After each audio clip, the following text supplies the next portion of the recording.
దర్శకుడు శంకర్ మొత్తానికి game changer పైన ఫోకస్ పెట్టారు. ఇప్పటికీ విడుదలైన భారత్ 2 అనుకున్నంత స్థాయిలో విజయం అవ్వలేదు. ఈ సీనియర్ డైరెక్టర్ ఇప్పుడు గేమ్ చేంజర్ చిత్రాన్ని హిట్ చేయడం కోసం కష్టపడుతున్నారు.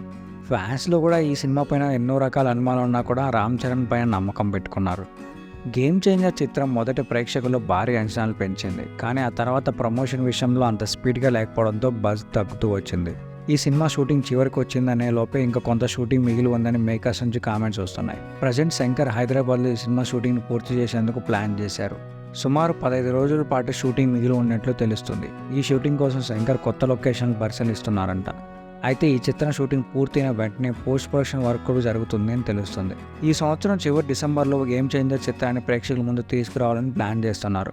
ఇటీవల ఒక ఇంటర్వ్యూలో దిల్ రాజు కూడా ఇదే విషయాన్ని చెప్పారు. అయితే ఇప్పుడు వస్తున్న లేటెస్ట్ న్యూస్ ఏంటంటే సినిమా అనుకున్న టైంకి రాకపోవచ్చనే న్యూస్ తెలుస్తుంది. డిసెంబర్లో మిస్ అయితే సంక్రాంతికి రావడానికి ఛాన్స్ లేదు. ఆల్రెడీ మెగాస్టార్ విశ్వంబరతో వస్తున్నారు. ఇంకా నెక్స్ట్ ఇయర్ సమ్మర్ని టార్గెట్ చేస్తున్నట్టు తెలిసింది. అయితే రాజేష్ ఏప్రిల్లో వస్తుండగా ఆ తర్వాత విజయ్ దేవరకొండ 12వ సినిమా రానుంది. దీంతో ఎవరితో క్లాస్ లేకుండా మార్చిలో రిలీజ్ చేయాలని దిల్ రాజు ప్లాన్ చేస్తున్నారంట. త్వరలో ఈ విషయంలో ఒక క్లారిటీ ఇచ్చే అవకాశం ఉంది. ఈ మూవీ కోసం ఎంతమంది వెయిట్ చేస్తున్నారు కింద కామెంట్ చేయండి. అలాగే మా ఛానల్ సబ్స్క్రైబ్ చేసుకోండి. ఇలాంటి మోర్ ఇంట్రెస్టింగ్ వీడియోస్తో మీ ముందుకు వచ్చేస్తాను.